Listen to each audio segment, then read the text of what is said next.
What do you envy about the opposite sex? Peeing on the side of the road in the forest without crouching and trying to avoid your pant shoes. Edit, okay, I appreciate things like the Shiwi exist and may consider getting one if I take up more hiking in the future, however I'd still rather just be able to whip my parts out and do it without equipment. Not having to deal with the monthly bloodbath and all the good things that come with it. Edit, wow, was not expecting this comment to blow up. Thanks for the awards and hang in there girls, guys and werewolves. It's hard being a werewolf. The conspiracy theory men knew of but were too scared to bring up.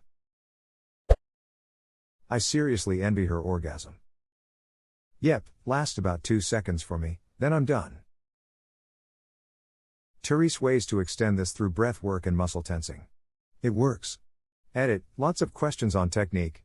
It takes practice, but start with male kegels to strengthen your pelvic floor. Tensing those muscles as you approach orgasm helps the ride last longer.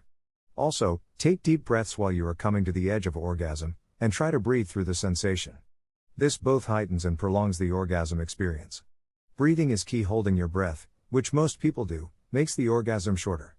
Deep breaths make it longer.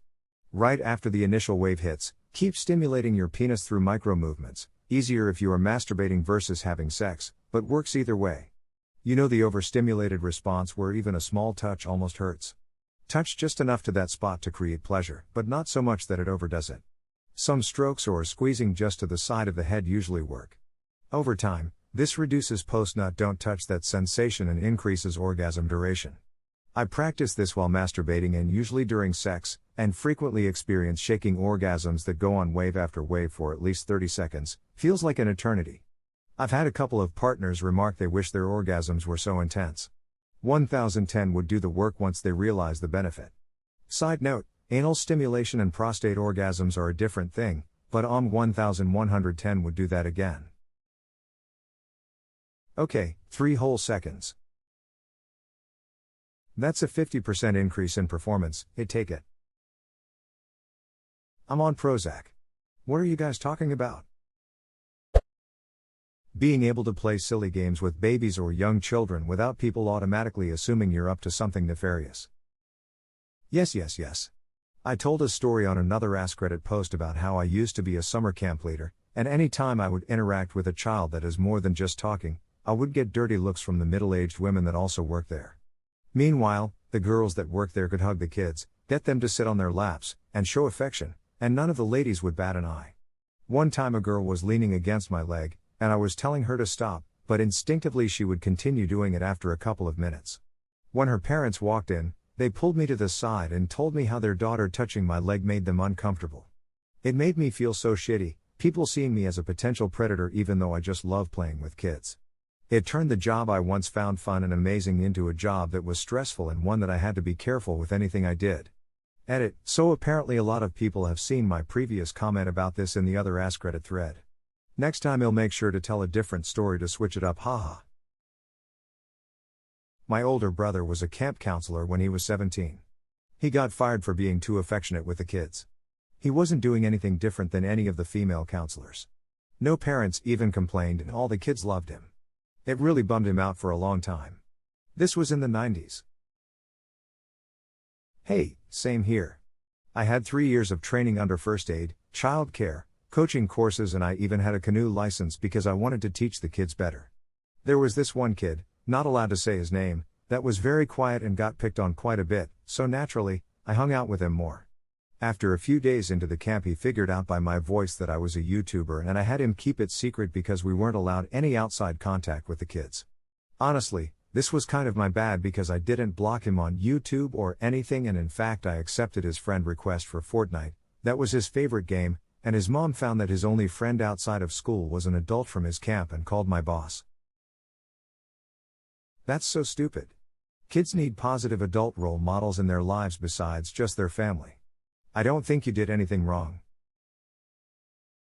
Right? To a much lesser example, I frequent several Minecraft servers. And TBH, the primary age group is like 12 to 16. I'm 24. I'm always up in the chat talking to people, trying to squash any drama before it happens, and making sure people are having a fun time. I feel like if parents knew their kid was playing with a 24-year-old, they'd freak out, but like man. It's a game, and I'm not harassing people. If anything, I'm just making sure everyone enjoys their time because that's what games should be about. They can be nice to kids without instantly being seen as some sort of child predator. This right here is a real thing. I know someone who's a kindergarten teacher, and she said it's almost impossible for a man to get into that field, and when they do they're told to never hug a child under any circumstance. But nobody bats an eyelid when a female teacher does it. Sad TBH. When my older boy was in preschool, and I'd go to pick him up, the kids would all swarm all around me. The teacher said that I was the only male some of them would see all day. Any day. So sad. When I was a Bible camp counselor, I had this kid on the third day of camp who told me that I was the best dad he ever had. I was like 16, and I had literally known the kid for 3 days.